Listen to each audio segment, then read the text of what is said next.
जय Hind and hello guys, स्वागत है आपका आपके अपने YouTube चैनल ज्ञानदेय होस्ट में। और इस वीडियो में मैं आपको बताने वाला हूं CISF constable tradesman new vacancy 2025 online form fill up process के बारे में, जहां पर आपको राशन से लेकर प्रिंट तक स्टेप बाय स्टेप पूरी जानकारी दी जाएगी, जिससे कि आप इस फॉर्म को बिना किसी मिस्टेक के भर पाएंगे। और जो आपका एक सवाल है कि क्या सिर्फ 10वीं पास से कांस्टेबल ट्रेड्समैन की इस वैकेंसी पर अप्लाई कर सकते हैं, तो जी हाँ, आप सिर्फ 10वीं पास से अप्लाई कर सकते हैं। उसके लिए आपका एक ट्रेड जो कि स्वीपर का, उस पर आपसे कोई ITI की योग्यता नहीं मांगी है, सिंपल 10वीं पास कैंडिडेट अप्लाई कर पाएंगे। और इस वीडियो के अंदर मेनली आपको स्वीपर पर कैसे फॉर्म भरना है 10वीं के माध्यम से वो बताया जाएगा। और अगर आप किसी और ट्रेड पर अप्लाई करना चाहते तो वो भी कर सकते हैं, क्योंकि उसमें सिर्फ आपको ट्रेड को स्वीपर की जगह कुछ और सिलेक्ट करना है जिस पर आप अप्लाई करना चाहते हैं, बाकी का प्रोसेस सेम रहेगा। तो वीडियो को देखते रहिए, यहाँ पर आपको सभी चीजें अच्छे से एक्सप्लेन की जाएगी और जो भी आपके सामने सवाल डाउट आ रहे हैं फॉर्म भरते समय उन सभी का सोल्यूशन दिया जाएगा।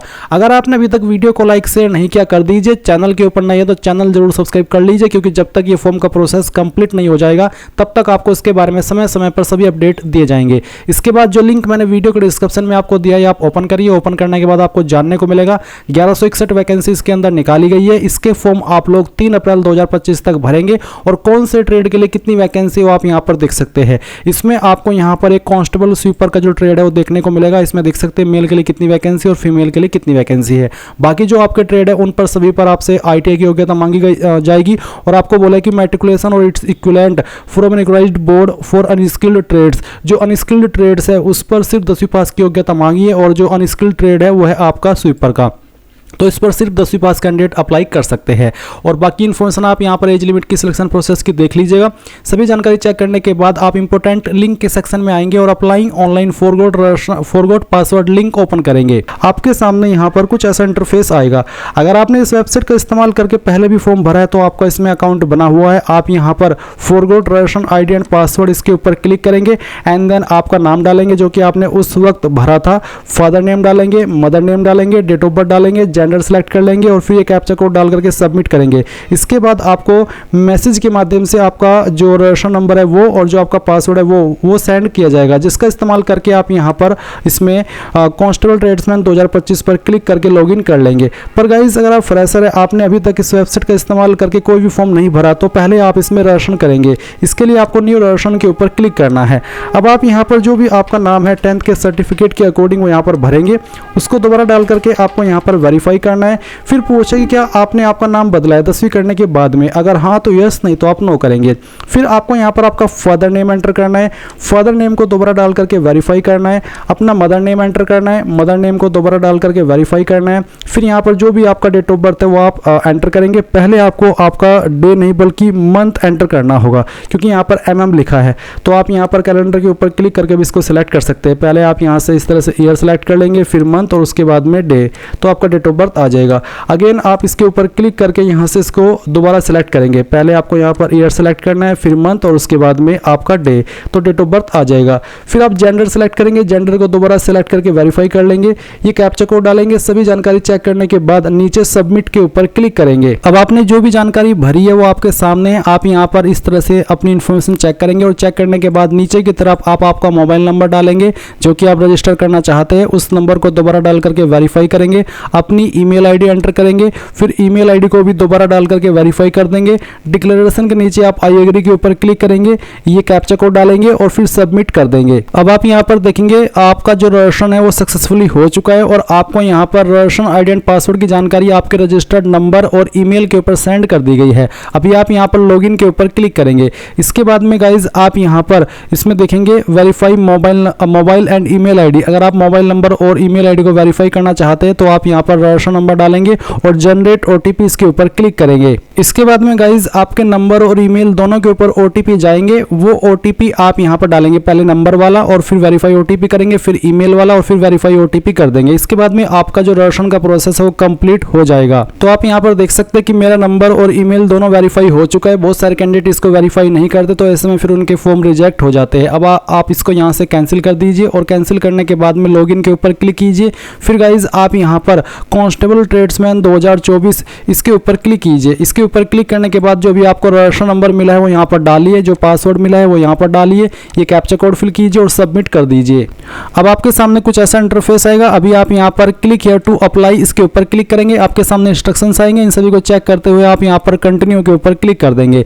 कंटिन्यू के ऊपर क्लिक करने के बाद यहाँ पर अब आप अपनी अन्य जानकारी भरेंगे, जैसे कि कास्ट कैटेगरी आपकी क्या है, general, EWS, OBC, SC, ST. वैसे तो मैं ओबीसी में आता हूँ, पर गाइज मैं इस फॉर्म को डेमो के लिए भरा हूँ तो इसलिए मैं यहाँ पर एससी सेलेक्ट कर लेता हूँ ताकि मुझे कोई फीस पे ना करनी पड़े और मैं आपको पूरा प्रोसेस दिखा पाऊँ।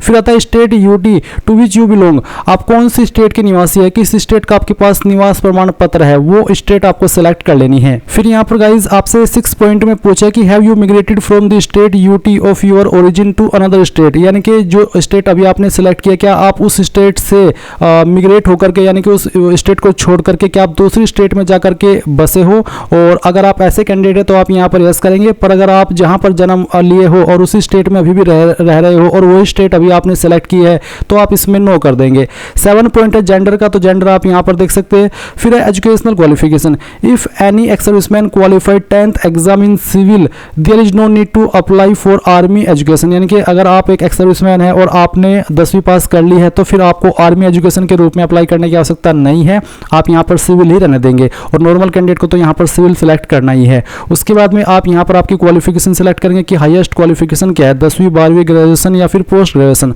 जो भी है वो आप सिलेक्ट कर लीजिएगा। अगर 12वीं की हो तो आप 12वीं भी सिलेक्ट कर सकते हैं। इसके बाद गाइज आप देखेंगे रिलीजन, तो आपको आपका रिलीजन यहाँ से सिलेक्ट कर लेना है जो भी है।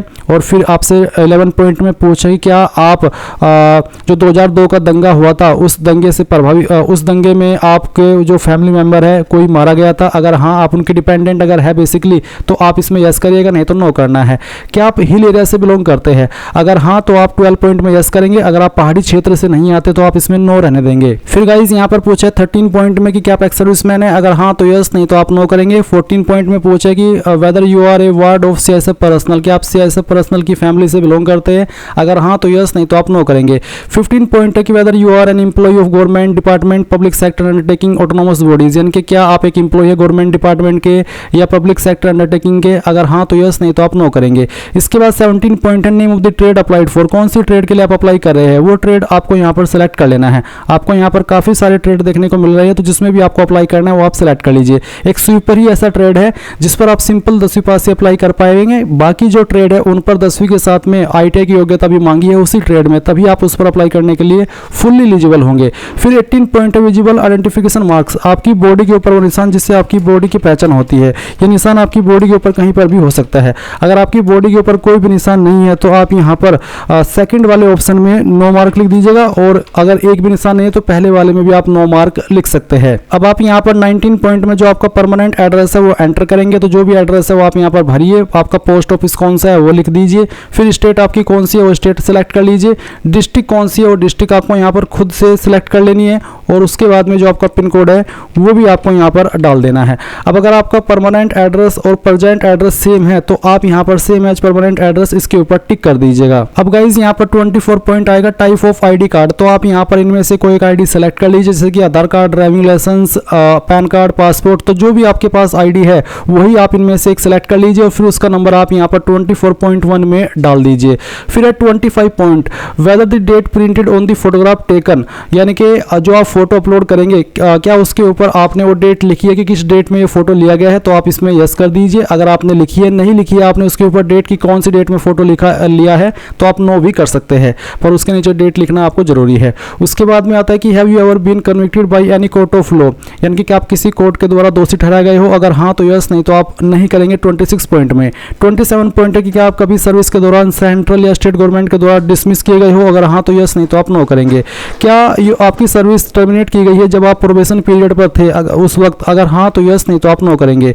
इसके बाद स्पोर्ट्स अचीवमेंट है अगर आपकी कोई है तो आप यहाँ पर सिलेक्ट कर लीजिए कि किस लेवल पर खेला है, टूर्नामेंट का नाम, टूर्नामेंट का पैलेस, कब खेला था, वो डेट और कब तक खेला था वो, और कौन सा अवार्ड आपको मिला था वो आप देंगे। फिर आप ऐड अचीवमेंट के ऊपर क्लिक करके इसको ऐड कर देंगे, नहीं है तो खाली छोड़ दीजिए। फिर आप यहाँ पर टिक करेंगे और सेव एंड प्रीव्यू के ऊपर क्लिक करेंगे। अब आपने जो भी जानकारी भरी है उसका प्रीव्यू आपके सामने है, आप एक एक करके सभी जानकारी चेक करेंगे और नीचे की तरफ आकर के यहाँ पर टिक करेंगे करेंगे और उसके बाद में आप फाइनल सबमिशन के ऊपर क्लिक करके आप यहाँ से ओके कर देंगे। फिर आपको यहाँ पर आपके डॉक्यूमेंट्स अपलोड करने हैं। सबसे पहले तो आप प्रूफ ऑफ एज, जिसमें कि आप 10th का सर्टिफिकेट जिसमें कि आपकी डेट ऑफ बर्थ लिखी हो वो अपलोड कर सकते हैं, या फिर अगर आपका बर्थ सर्टिफिकेट है तो वो भी आप अपलोड कर सकते हैं। इसका फॉर्मेट PDF का रखा है और साइज 1 MB से कम रहना चाहिए। अब आप मान लीजिए आपका बर्थ सर्टिफिकेट या आपका 10th का सर्टिफिकेट इमेज के फॉर्मेट में है, तो आप PDF में कैसे अपलोड करेंगे वो जान लीजिए।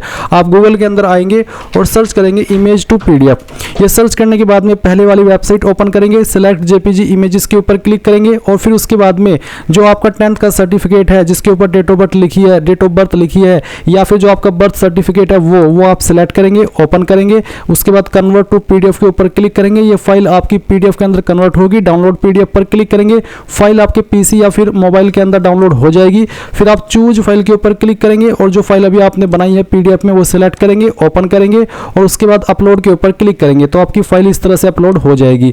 और गाइज आप यहाँ पर इसको व्यू फाइल के ऊपर क्लिक करके व्यू भी कर सकते हैं। सेम वे में आप एजुकेशनल सर्टिफिकेट में 10th का सर्टिफिकेट अपलोड करेंगे, ये भी PDF के फॉर्मेट में अपलोड करना है। तो मैंने अभी यहाँ पर सर्टिफिकेट को ही PDF में बनाया, मैं इसी फाइल को यहाँ पर सिलेक्ट करके अपलोड कर देता हूँ। उसके बाद गाइज आप यहाँ पर आपका डोमिसाइल सर्टिफिकेट अपलोड करेंगे, यानी कि आपका निवास प्रमाण पत्र, तो आप इसको भी PDF फॉर्मेट में ही अपलोड करेंगे। अगर ये इमेज में है तो इसको PDF के अंदर कन्वर्ट करके आप अपलोड करिएगा।